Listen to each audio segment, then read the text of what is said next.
гадаа энэ одоо жагсаж байгаа улсуудыг үнэндээ ямар одоо шаардлага тавиад байгааг нь би ойлгохгүй. Хаанаасаа одоо 70 тэрбум төгрөг гараад ирсэн.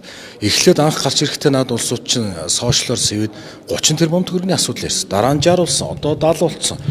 Юу одоо надаас нэхэд байгаа хэрвээ би тэр одоо үйлдвэрийг барихад оролцсон, үүсгэн байгуулсан тодорхой хэмжээнд одоо гар хөлийн үсэг зурсан хууль эрх зүйн хувьд нь бусад одоо бүртгэлийн хувьд нь би тэнд оролцоотой бол ярьж болж байна. Би маш олон удаа энийг одоо энгийн логиктой хүн ойлгох ийм тайлбар өгсөн байгаа.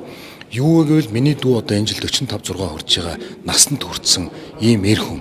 Тэр хүнийг би өдөр болгон хаана ямар бизнес хийгээд юу явж байгааг нь одоо хооноос нь шалгаад явах боломж болцоо.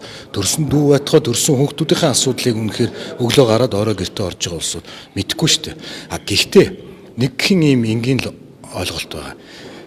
Насанд хүрсэн Монгол улсын иргэн өөрийнхөө одоо хийсэн гавьяа шагналыг өөрөө одоо авч зүүдэг, өөрөө одоо ашигладаг.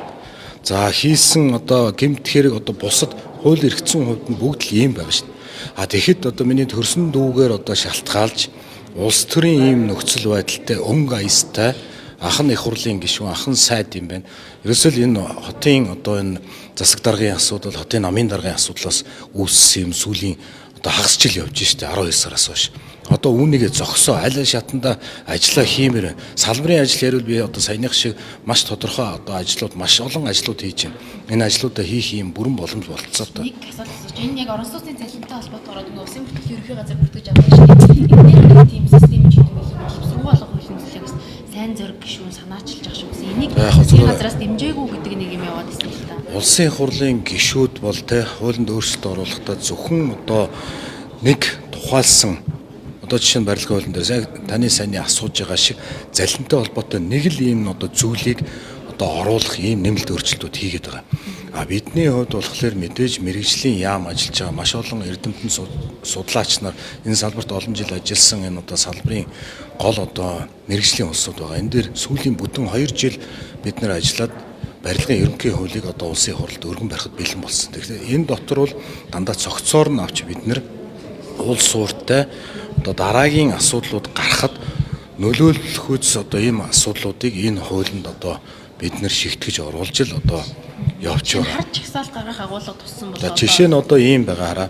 Харж чагсаалт гэхээс илүү түрүүний таны асуултанд хариулахад одоо энэ залилангийн асуудлууд яваад байна. Тийм учраас бид нэр хоосон газар дээр урьдчилгаа одоо төлбөр авч иргэдийг хохироодгүй тодорхой хувь 50% хүртсэн байр ч юм уу 70% 30% хүртсэн байран дээр одоо иргэдээс урьдчилгаа төлбөр авч гэрээ хийдэг энэ одоо нөхцлүүдийг гих мэтлэнгийн энэ хуулийг одоо ингээд зогсоогоороо ярих юм бол бүтэн хэдэн өдөрч болно.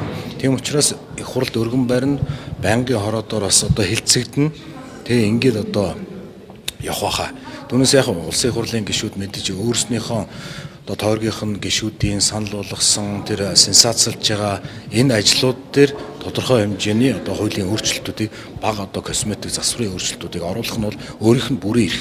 Тэгээ манай яамнаас бол зохицоор нь ингээд одоо барилгын хууль явж байгаа. Энийгээрээ бид нэр бас их хурлд өргөн барьчаад одоо дахин одоо танилцуулгууд та бүхэн сэтгүүлч нарт одоо танилцуулга бас хийгдэж болно.